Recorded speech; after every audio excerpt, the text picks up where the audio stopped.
volume up a little bit? How's that? How's that, guys? Better? All right, very cool. How's everybody tonight? So many new faces. I'm so glad you guys came. That's good. No. New faces are good. I know. Thank you, Jonathan, also for providing the PA system, the mic and the amp here. Thank you. And normally we have the meetings in the back room. Today's the first time we're going to have it here in the patio, but change is good sometimes. It always, yeah. It's always going to be that way with me involved. There's always some sort of well, so I'm just trying to gloss over my freak-out situation yesterday in which I called to reserve this place and I found out that the reservation had been made for tomorrow, not today. Oh. So we had to, yeah. But okay, okay. It's all good now. And She's back. I think we are about ready to start. So I want to turn the mic over now to Angela Keaton. Angela Keaton, everybody, antiwar.com.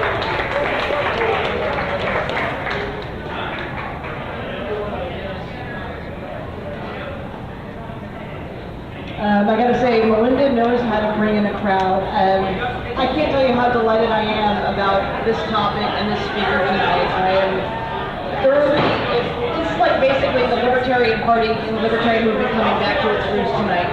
When I was second generation libertarian, one of the things that the LP of the 70s was about were things like gay liberation, sexual privacy, sexual freedom, all kinds of possible contractual relationships, everything, consensual.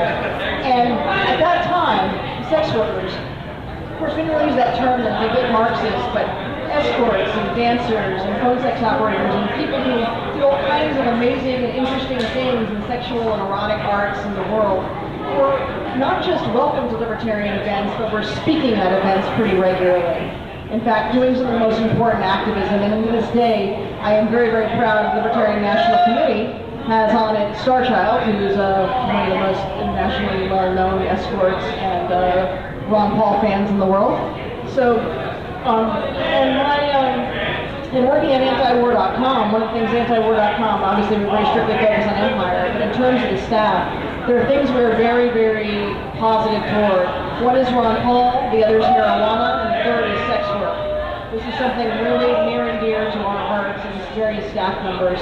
So, what's interesting about the topic is that in the libertarian movement, it really isn't very controversial except in some very small, kind of weird little quarters. But in the outside world and in feminism, and I consider myself a very radical feminist, this has been a matter of controversy. In fact, in the early 80s, the feminism took a very, very sharp right turn away from being obviously not just pro-sexual liberation of women and women owning their bodies, but they're actually really hostile towards sex workers and to their clients and customers. So much so that a new mentality took over where popular psychology managed to demonize sex workers as being somehow not just merely fallen women, but damaged women in some ways. And this mythology, which is really, really horrible, persists. Because sex work is one of those areas in which the voices, it's a reversal of roles, where the voices of women who are considered perhaps privileged and educated and otherwise unencumbered are told to shut up. Our voices don't matter when discussing sex work. It's only those who hold the victim narrative that are allowed to speak on their behalf. And it's the victim narrative that makes them a minority that dominates the discussion of sex work. And finally now, with people like Maggie, who's not just a blogger on sex work, but on libertarianism and civil liberties, and sees the connection with civil liberties and all of our rights, that we now the silent majority of women who know about sex work and the sex industry can now speak for it. So I'm really, really happy to introduce the author of the Honest Courtesan blog and even of The Agitator and Cato Unbound and many great libertarian sites, Maggie McNeil.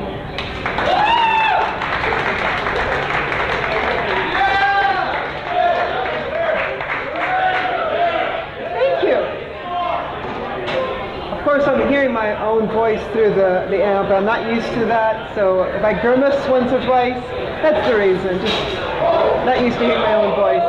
I'm also not generally used to having this many people come and see me when with what I'm speaking, when I'm not taking my clothes off, that is. So, for those who don't know, I wrote a blog called The Honest Courtesan. I was a sex worker for years, starting in the late 90s, 97. I was a stripper for 2 years. And then I owned an escort service, and I was an escort myself in New Orleans until 2006. I retired after Hurricane Katrina.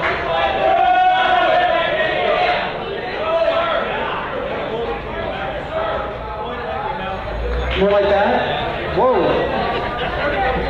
There you go. That's a difference. Anyway, after I had been retired for a few years, I had started for a while, I wanted to do a book. But after a while I discovered that traditional writing, traditional publishing didn't really work out well for me. I have a hard time making a plan for something as long as a book and actually carrying out something that long. I'm just very, very good at doing short things. And eventually the idea slowly worked its way through my hard head that maybe what I need to do is a blog, because then I could do one essay at a time, one thing at a time, each one separate, each one distinct, put it out there, and slowly they would build up into a corpus of work. And those who read my blog regularly know that it's a fairly large corpus of work, something like 1,400 essays every day for 4 years, so add it up. But there's many kinds of activism.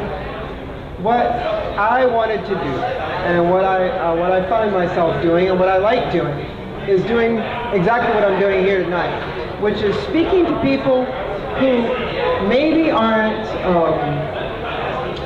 so versed in sex work, not standing up in front of groups, in other words, where I'm preaching to the choir, but a group that, even though they may be sympathetic, they're not so knowledgeable about the subject. I'm here to demystify. I'm here to let you know what things really are like. And so with that in mind, I've found that what really is good when I do public appearances like this is that I try to keep my actual monologue fairly short. So I'll do about half an hour, and then I'll open the floor for questions, because I find that people always have questions. And the questions often turn into more little mini talks that actually are better than what I had planned in the first place. Kind of a crowdsourcing type of thing. So what my stated topic is for tonight, and that's what we're going to start with, is how prostitution laws, or sex work laws in general, but prostitution laws in specific, affect everybody. Because they do. And this is the thing, a lot of people ask me, not in so many words, but you can kind of hear the undertone. Why should I care? If I'm not a sex worker, if I don't have any friends who are sex workers, if I don't have any children who are sex workers, if I don't plan to buy sex or sell sex, why should I care? How does this affect me? Now, since a lot of us here are libertarians, obviously we have the philosophy that what affects one person affects everybody. So there's that. But I'm talking about in a more concrete sense. And there is a more concrete aspect to it. Because the problem with prostitution laws is that, as a lawyer in France once said recently, we're talking about Dominique Strauss-Kahn, I defy you, he said, to tell the difference between a naked prostitute and a naked non-prostitute. Because there isn't a difference. The problem is, prostitution laws are criminalization, pure criminalization of motive. There's nothing else there. It's perfectly legal, perfectly acceptable to society to have sex with as many people as you like, whether you know them or not, as long as no money changes hands. You can have any other motive. You can do it for sympathy. You can do it because you feel like making a splash. You can do it for, to get publicity. You can do it for any of those reasons. The only thing you can't do it for is the profit motive. And this is a little bit strange, isn't it? In a country that was founded like the United States on the free enterprise system. The thing is, the strange belief nowadays, it's very, very common, that prostitution has always been criminalized, that it's always been stigmatized. And whereas the latter is true, it has always borne a stigma, at least in the Christian era, it has not always been criminalized. That's actually a pretty recent innovation. In the year 1909, not one single American state criminalized prostitution, not one, in 1909. In 1914, they all did. What happened was the last iteration of what we're seeing now, the last time around for the sex trafficking hysteria. It was called the white slave hysteria back then, the white slave panic. The idea arose that for various reasons, and way too much to go into, it'll be a whole lecture on its own. For various reasons, the idea arose that prostitutes were not free-willed, that they were all being forced, that they were basically bad men, usually dark-skinned, who were kidnapping white girls and forcing them into brothels. So, sure, this sounds very familiar, because it's the sex trafficking hysteria. It's the same thing. And Thad Russell, for Reason, just a few months ago, wrote an essay that was delineated how the two very strongly resemble each other. In fact, sometimes you can even look at some of the older, some of the propaganda films and some of the propaganda materials from the teens and look at them, and they're pretty much the same, almost word for word. You just have to make a few substitutions, like for ice cream parlor, substitute mall. For dance hall, substitute internet. Other than that, they're pretty much the same arguments. And the idea arose that if we criminalize it, we'll make it go away. Because of course that's worked so well throughout history for criminalizing things. That we know whenever we criminalize something like marijuana or alcohol, they just go away, right? Vanish.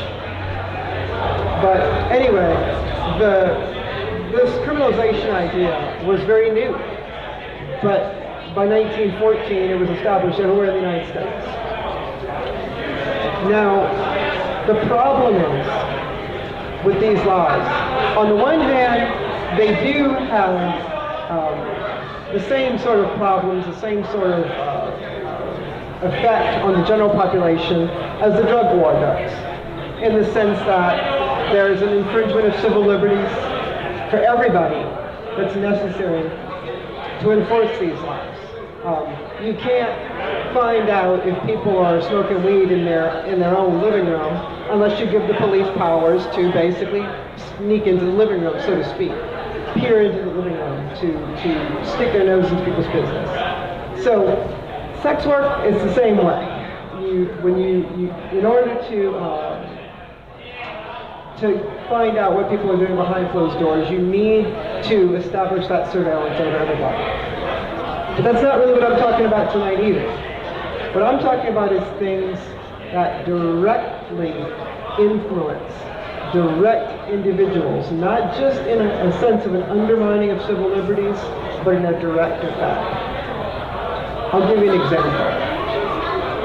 In the late 90s, when I was a stripper, the New Orleans Police Department started this fun little trick that they would start playing on people. I found out about this for the first time when another stripper, who was much younger than me, I was older when we started. She was 18, and she had a fairly young mother. And her mother liked to go clubbing and things like that. So her mother was probably in her late 30s. And she called up her daughter one night, crying, hysterical, from New Orleans OPP, from the Central Lockup, because she had been arrested for prostitution. Now, this woman worked in an insurance company or something like that. She had never hooked in her life. The reason she was arrested was because a New Orleans undercover police officer had walked up to her and said, "Do you have a condom?" Now, I don't recall which answer she gave, but as I heard from other people later, either yes or no would get you arrested. Because if you said yes, the cop said that you were offering to have sex with him with a condom. If you said no, he said you were offering to sell him sex without a condom. And that at the time, because of an anti-HIV law, that was considered a felony, whereas the other was not. The only way you could get away from that question was basically to make some sort of indignant comment, not answer him, turn your back, walk away, not engage with him at all. That was the only way. But New Orleans wasn't the only city in which condoms are considered evidence of prostitution. New York, San Francisco, Los Angeles, Chicago, I could go on and on and on. Because in nearly every major city in this country, if police search you and find more than one condom, you're taken around. Now, you may not actually be convicted of it, but we all know what can happen when the police decide they're going to take you for a ride. Okay? That's just one example. In Detroit, in 2010, the police received a tip-off that a certain club was being used for prostitution. There were a lot of hookers hanging out there. The police raided the club, sealed the doors, and male cops walked around picking up every woman's skirt and arresting every woman who did not have underwear on the grounds that this was evidence of prostitution. Converse to that is that U.S. border guards, or customs people rather, in airports have turned women coming from foreign countries back for having sexy underwear in their luggage, on the grounds that, once again, they're probably prostitutes. So if you have sexy underwear, then you're a hooker. If you have no underwear, then you're a hooker. Winking. Walking down the street, waving at people. Talking to someone, to a passerby. Looking in windows. In New York, a few months ago, a woman was arrested for wearing skinny jeans because the cop said that was evidence of prostitution. Now, in this particular case, the judge had a little bit more wisdom. She said something like that the police report read more like something out of the 1950s high school dress code than something that should be in a police report. But it gives you the idea of what I'm talking about. When you have criminalized a motive, when you've got a crime that is defined by nothing but the motive of why you're doing it, you have opened the door for a he said, she said situation. You've opened the door for a cop being able to say basically whatever he likes and arrest whoever he likes for any reason he likes,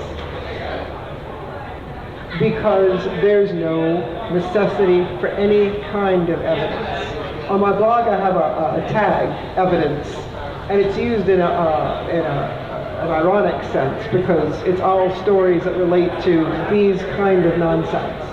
The things where there's no evidence whatsoever, the things where there's nothing concrete, where it's just a statement. It goes farther than that. A few months ago, there was an outcry against the state of Hawaii. Some of you may remember this. Because there had been a law on the books in Hawaii for a long time that stated that it was perfectly okay for a cop to rape a sex worker. They didn't use the word rape. They said have sex with. But when you have sex with a woman without her permission, we call that rape. Okay? That it was okay for a cop to have sex with a woman without her permission in order to arrest her. But the cops were allowed to do this. It was written down. A legislator in Hawaii saw this law, thought it was horrible, and immediately moved for that to be stricken out of the law. The police union lobbied to have it left in. And that's when it hit the news media. But the part that I found frustrating, on the one hand, I was glad to see, well, people are paying attention. This is good. You know, people are paying attention to this problem. The bad part was everybody was acting like it was just Hawaii. And as I wrote at the time, it's like, folks, it's not just Hawaii. What made Hawaii different was that Hawaii spelled it out. Okay? I have known girls that cops have had sex with to completion. They've gotten hand jobs, they've gotten blow jobs, the whole 9 yards. Okay? And then they turn around and arrest them. They use the excuse of collecting evidence. Okay? Now, a lot of states have the good sense and the good morals to be at least embarrassed about this and hide it. Police chiefs will kind of discourage it, that sort of thing. But there are 3 states, Pennsylvania, Indiana, and Florida, which not only defend it, they will go to court and defend it. They'll defend it vociferously. And they'll use excuses like, prostitutes are sophisticated. We need to be able to have these sophisticated forms of rape in order to collect evidence. Just one example. Okay? There are, last month in Chicago, there was a videotape that went around, that went viral, of cops busting a massage parlor. And we saw the cop, taking this Asian woman about that much tall compared to him, okay? Handcuffing her, beating her, telling her you're not an American, telling her he was going to put her in a box and ship her back to wherever she came from, telling her that, threatening her with death. Okay? This went viral, the video went viral. Once again, people said how horrible. And once again, I said, this is a normal massage parlor rape, y'all. This is typical. We see this all the time. Okay? When I was arrested, the one time I was, you know how many cops there was there? So that's 130-pound escort, 15 cops to arrest me. Okay? I doubt I'd have been threatening to one cop. And this is the thing. Okay? It goes back to the whole Martin Niemöller thing. Well, first they came for the communists, right? Except in our country, it's first they came for the hookers. Because it always is. Okay? It always is.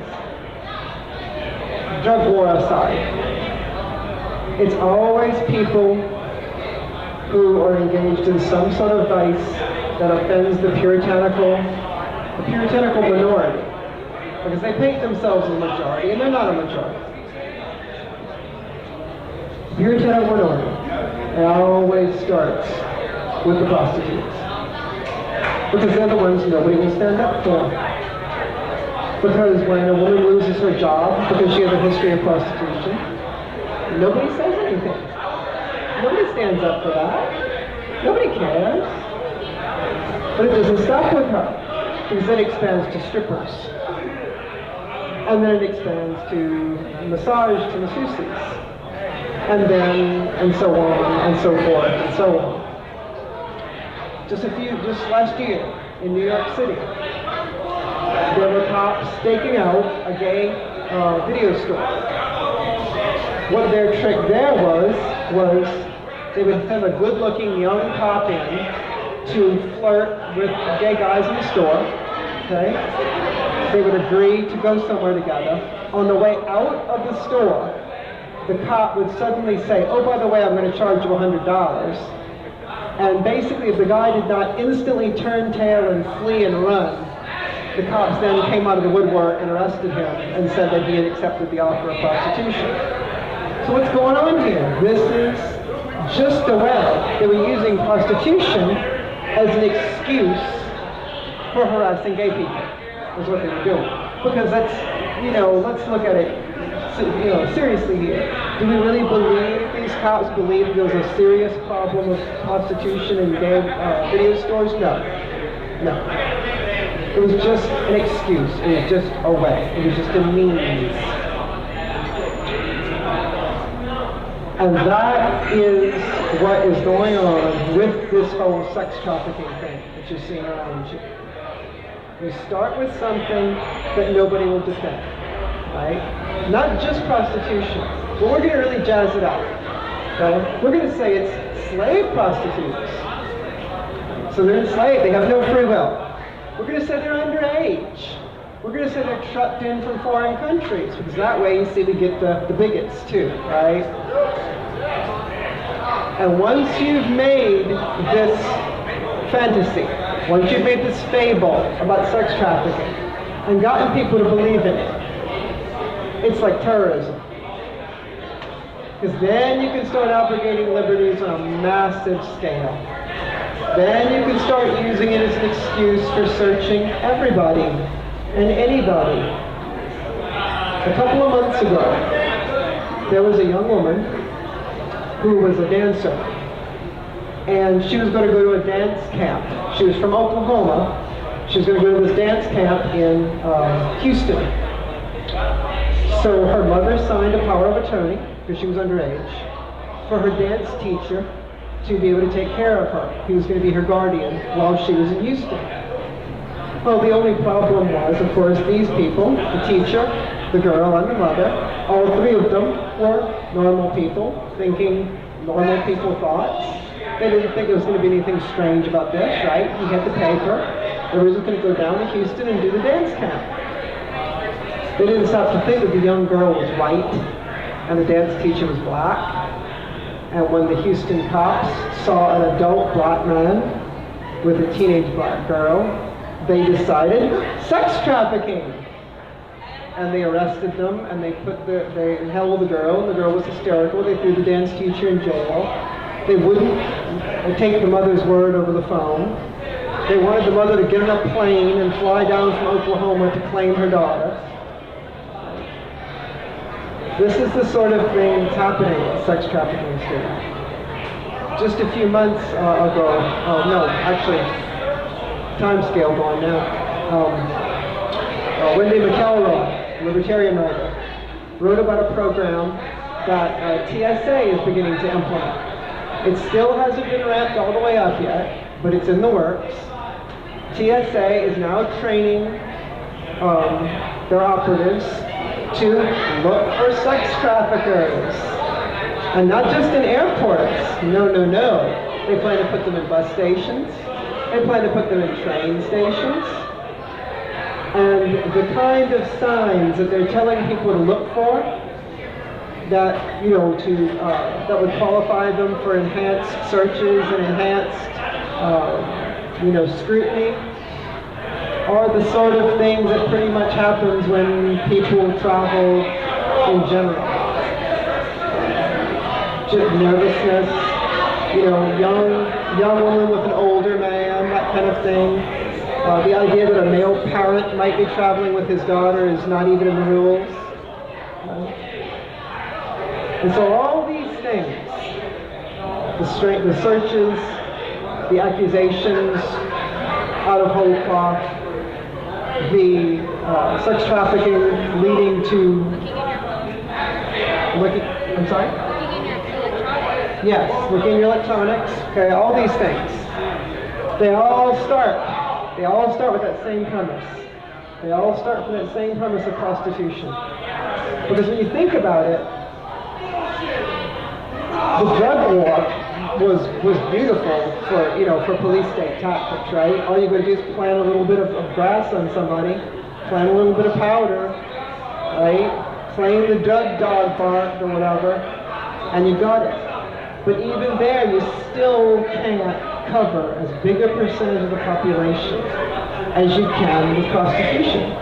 Because when you start using prostitution as an excuse, and when you say that children, young women, very young girls, 13, 12, even younger in some of the propaganda, You've expanded the traditional tool.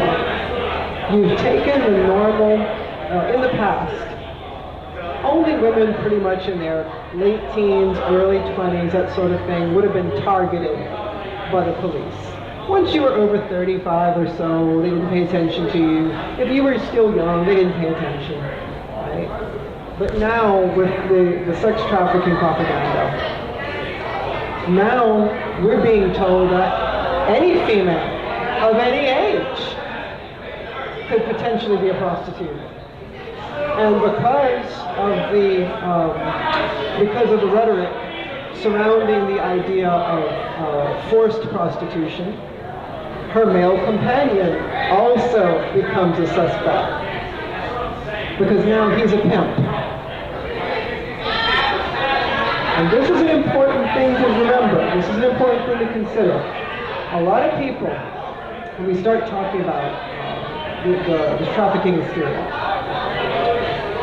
people ask, what about pimps? And they say, well, shouldn't pimps be arrested? Shouldn't pimps be, have some sort of bad things happen to them? Shouldn't they be at least scrutinized? The problem with that is, it's like what I've been talking about, in the sense that, what is a pimp? They don't walk around wearing funny hats. They don't carry pimp ID cards in their wallets. All right? They don't have flashing ties that say pimp. A pimp simply is any male that a cop decides to accuse of being a pimp. And in some countries, it doesn't even have to be a man. In some places, any companion of a sex worker can be a pimp. A landlord can be accused of it. In Sweden, it happens all the time. In Sweden, they accuse landlords of it. Here in California, the CASE Act, which was enacted a year and a half ago, the CASE Act says that landlords can be charged with pimping. Dependent adult children. That happens in India all the time. Dependent adult children, so basically college age, of sex workers, are accused of pimping. In England and in Canada, two girls sharing an apartment to work in can be declared to be pimping each other and charged with pimping. So it doesn't have to be what you consider, your early 70s blaxploitation film stereotype character. That's not what when you see pimp, most of the time, that's not what's really going on there. What's really going on there is any companion, a husband, okay, a boyfriend, a friend, an operator, a driver, a bodyguard, anybody, all of them. And since you don't know who a sex worker is, because let's face it, we don't look all the same. I mean, before any of you met me, would you have pegged me on the street? Would you have looked at me and go, ha ha, hooker? No, of course you wouldn't. I don't fit the stereotype. Now, the truth of the matter is, most of them probably look more like me than like the stereotype.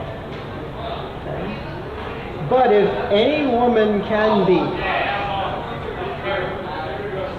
and if any other person who keeps her company can be a pimp, and if pimp is being conflated with trafficker and put into prison for 20 years, 30 years, and put on the sex offender registry for life after that, is anybody here safe?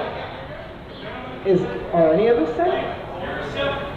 How do you know your daughter is not a sex worker? How do you know your sister is not? How do you know your aunt is not? And just being associated with her is enough to get you hit by these laws. This is the kind of thing I'm talking about. This is the thin end of the wedge, right? When the drug war started, those of us who are old enough to remember, and I was very young, but I do remember, you know, the rhetoric at the beginning of the drug war was all about the big drug dealers, right? The rhetoric was all about, oh, terrible pushers giving poison to little kids and all this kind of stuff, right? That was the rhetoric at first. And now we're where, 40 years later? We're people who make marijuana brownies being sent to prison for life. Okay? Because it starts with the thin end of the wedge. It always starts with the stuff that everybody will accept. Oh yeah, get rid of the big drug dealers, right? Same thing here. It starts with the rhetoric of, oh yeah, the human traffickers, right? Abducting poor girls and forcing them into, you know, terrible situations and enslaving them in brothels. Except that, as we've seen the past couple of weeks, with the downfall of Somali Mom, most of you have probably seen that, right? Those who haven't, the nutshell version is a woman who claimed to have been enslaved in brothels and who was supposedly a big champion of rescuing other girls from brothels. It turns out that not only was she never in a brothel, she went to normal high school. Everybody in her village remembers her, you know, perfectly normal childhood. Just at some point later, she decided this was going to be her hobby horse. Okay? And she's made millions. She's walked down the red carpet. And if it was just that, it would be one thing, except that what her foundation has done with those millions of donations is having the police raid brothels and arrest girls, supposedly for their own good, throwing them in prison to save them. This is the truth of the sex trafficking myth. This is the thin end of the wedge. This is the prostitution equivalent of the big drug dealers that were giving poison to little kids. It's the story that they've used to start out those abrogations of civil liberties that will eventually end up with the drug, with the equivalent, you know, years from now of what we've got now of minimal drug dealers being thrown in prison for life. Because if it's allowed to go on, that's what we're going to get. Anybody who is suspected of selling sex, anybody who's convicted of selling sex, being thrown in prison for, you know, because they're doing it now. They're ramping up the things now. In Oklahoma, you can be arrested for selling sex within 1,000 feet of a church or something like that, and get a felony instead of getting a misdemeanor. In some states, using a computer to commit any crime at all, even a misdemeanor, becomes a felony. So in other words, if you make an arrangement for sex work over an online ad, which everybody does now it's a felony. It would have been a misdemeanor, now it's a felony. So this is why you need to care. Because these genies, once they're let out of the bottles, they never stay contained. It never stays only affecting the people that they claim it's going to affect. The weapon, once forged, can be used by anybody for anything. One final example. Operation Choke Point. Some of you may have heard of this. DOJ prepared a list of legal businesses that it doesn't like. And basically it told banks and other financial institutions that if you do business with these legal businesses that we don't like, which included escort services, it included porn, it included gun dealers, it included ammunition dealers, it included fireworks dealers, it included online gambling, and about 20 some odd other things. Some of them quite shady, most of them not. And what the DOJ told banks basically is, if you do business with these people, we're going to have to scrutinize you that much more carefully. We're going to go over your books basically 5 times as often. And you have all these extra regulatory hurdles you're going to have to clear. And what, of course, how did banks react? Banks reacted by stopping doing business with these people, of course. Because who wants that, right? Who wants the federal government breathing down your neck? One of my regular readers pointed out, what's to stop the next president and the next DOJ from adding abortion clinics to that list? Or anything else, for that matter. Once you forge the weapon is there. And anybody at that point can use it.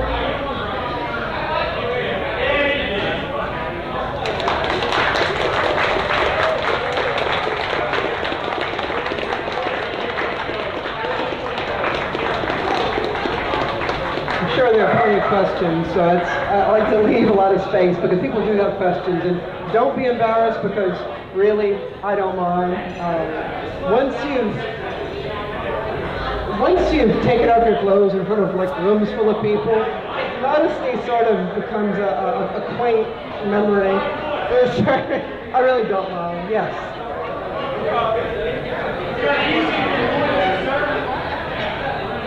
So I'm part of an organization that promotes the usage of Bitcoin, and we in Southern California are very familiar with the Operation Choke Point and what effect it's had on adult performers. We reached out to several of those adult performers who were impacted by Chase closing their bank accounts, and we offered to help get them set up on Bitcoin.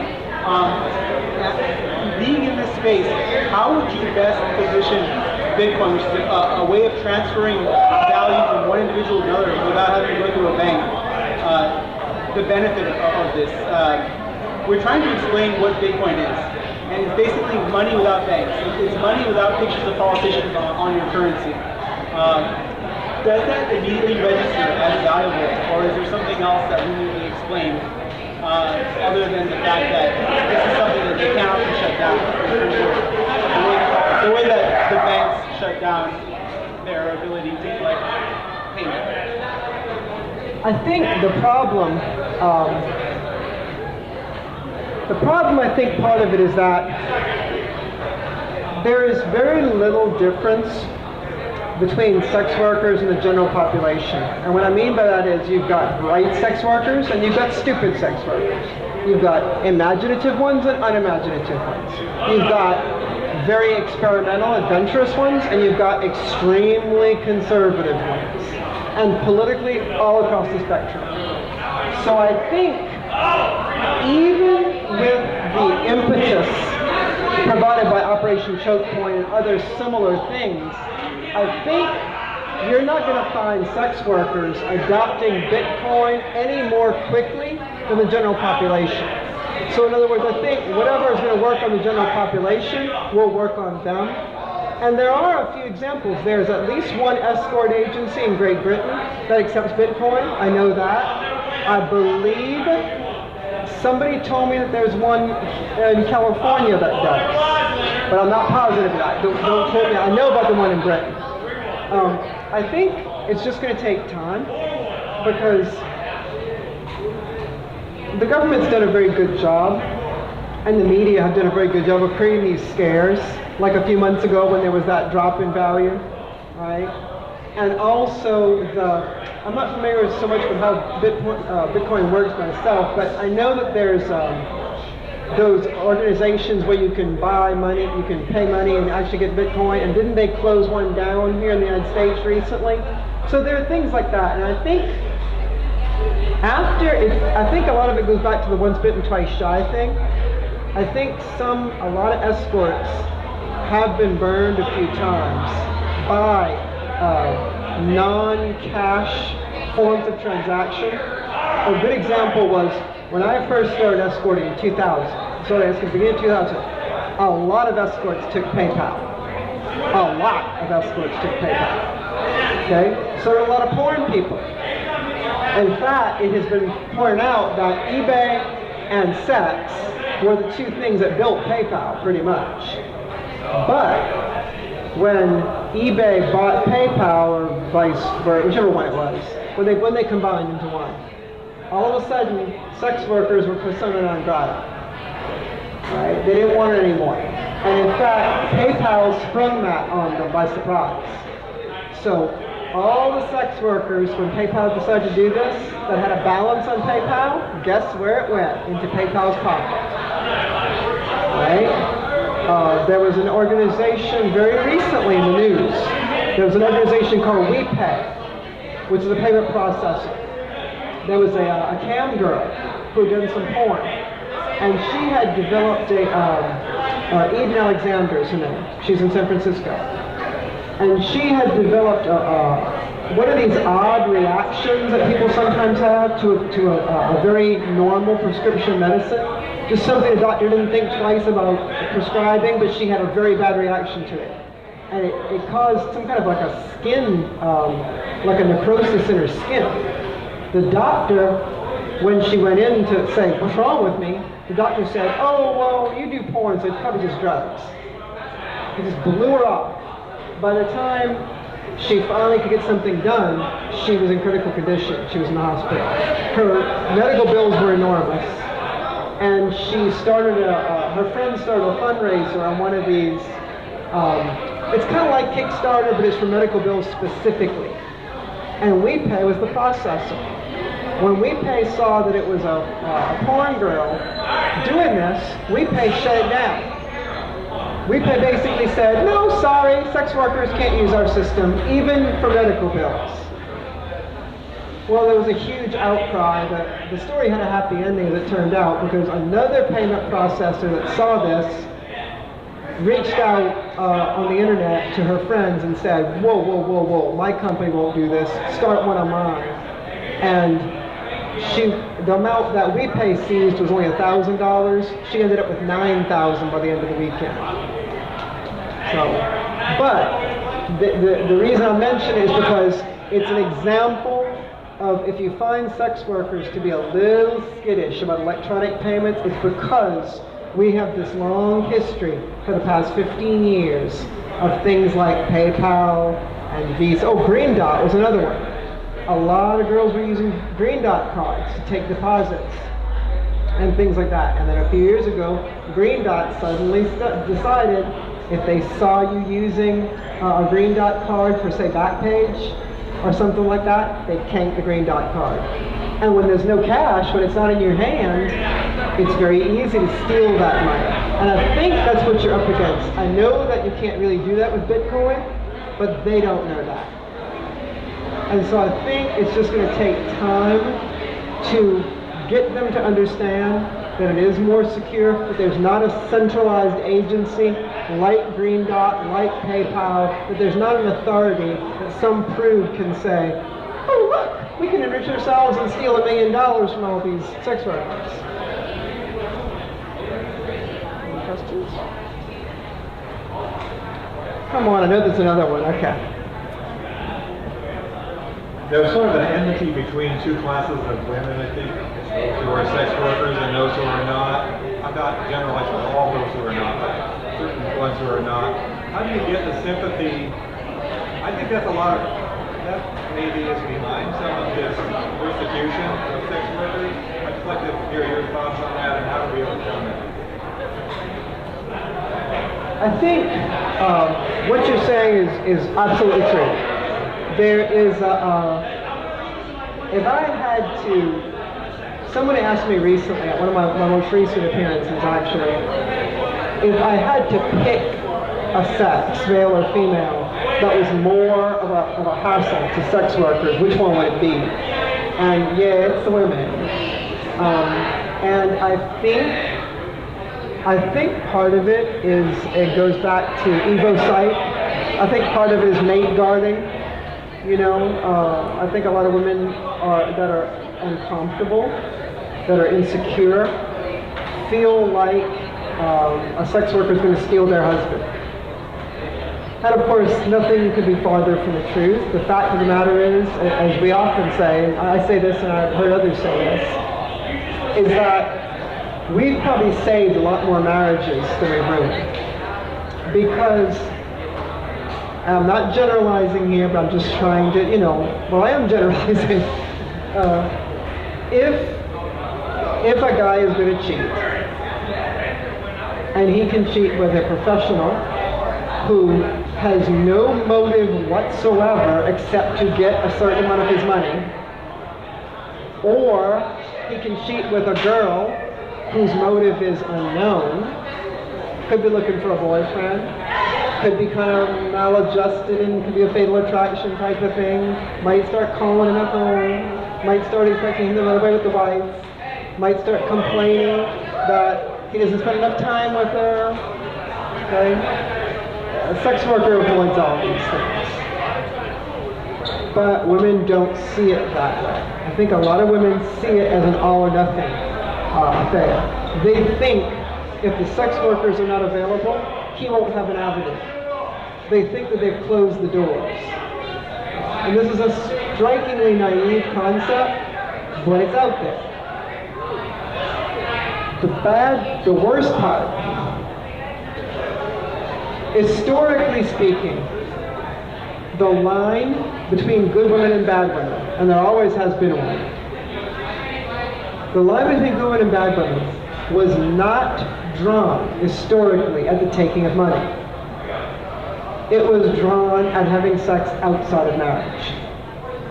And so in older texts, medieval texts, all right, and older, you see the term harlot, for example, being used for any promiscuous woman, any woman having sex outside of marriage. The taking of money is immaterial. That was not the line for them.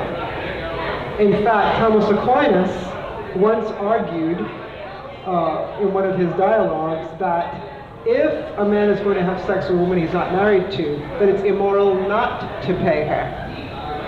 Because if he pays her, she's doing a job. And basically, if he does not pay her, he's taking something of value and not giving anything in return. That was Aquinas' argument. So that was the norm until the 19th century. It wasn't until the 19th century that the line started being drawn at the taking of money. I'm not entirely certain why this shift happened, and I've been researching it actually. I'm trying to figure it out myself, because I really can't quite figure it out. But it's somewhere around the mid-19th century, it's around the time of Dickens, that you see this shift. The idea of taking money as being a uniquely filthifying, if you will, a contaminating influence, more so than just promiscuity. And once they did that, once they moved that line, once they moved that goalpost, so to speak, then what you did then is you've created a class of women that all other women can look down on. And then once you've done that, it starts becoming a contest as to who's not a whore. And so there's this thing, and we in the sex work community, we call this whorearchy. The whorearchy is basically the strata, okay, of who's a whore and who's not a whore and who's dirtier than who. And so you've got strippers that basically say, well, at least I don't suck dicks for money, So you've got this. You've got the porn actresses that say, well, I'm on a set. And I'm a performer, so it's much better. Then you've got escorts saying the opposite to porn actresses. Well, we use protection, you don't. So you're dirtier than us. Okay? And then it goes on and on. You've got all these kind of weird, even within full service workers, you've got the escorts looking down on the streetwalkers, and you've got, you know what I'm saying? And so they all try to create this little strata of who's better than who. And this is very, very, very bad. Because if you look at the history of the gay rights movement, and this is something most people don't realize, do you realize that the gay rights movement and the sex worker rights movement are almost exactly the same age? They're almost exactly the same age. They both started pretty much 1969, right about that, okay? The rioters at Stonewall, And I always remind people of this because the organized gay activism wants you to forget this. The rioters at Stonewall were not nice, white, middle-class gay guys with 9-to-5 jobs and white picket fences, okay? The rioters at Stonewall were poor, black, transgender people, drag prostitutes, male prostitutes, okay? These were the rioters at Stonewall. The people who felt basically like they were backed totally into a corner and they had no place else to go. So, in a way, you could say that the sex worker rights movement was starting then too, right? If most of you people are gay sex workers that are rebelling, it's kind of both. And yet, here we are in 2014, and gay rights is all but a done deal in this country. I mean, it still has a long way to go in other countries, some other countries, but in this country, it's pretty much just sweeping out the little extra issues now, right? And yet, sex workers are as bad off as we've ever been. Wow.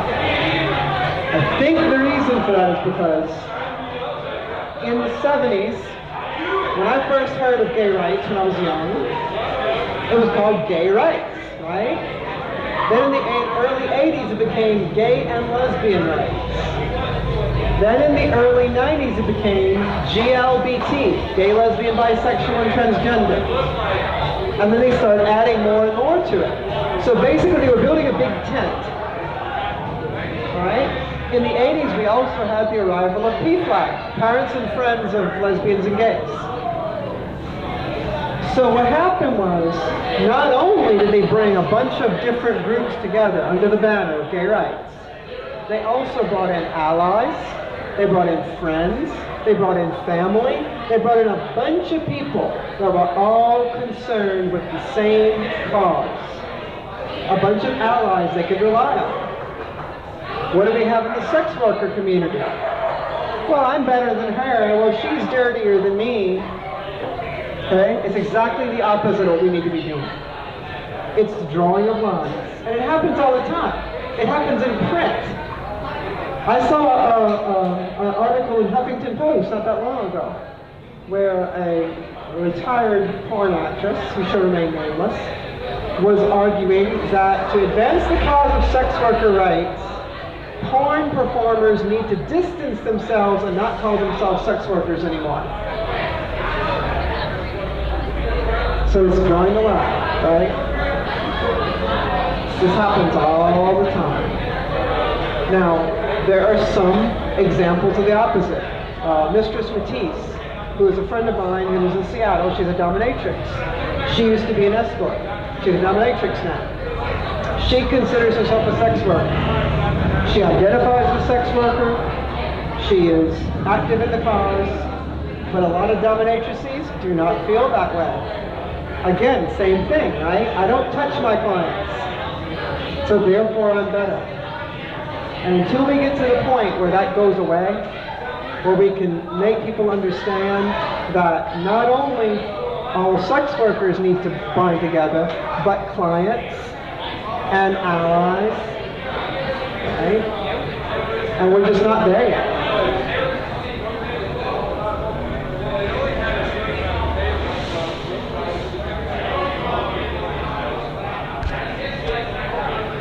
Is that, you got one? Regarding that question, one of the main strategies of the gay rights movement was to come out with the causes. Introduce yourself to your neighbors, your family, and so on and so forth. As far as I know, it's rather rare for somebody to say, Mom, I'm a sex worker. And I think it may partly be that this bill. Very few people can say, oh yeah,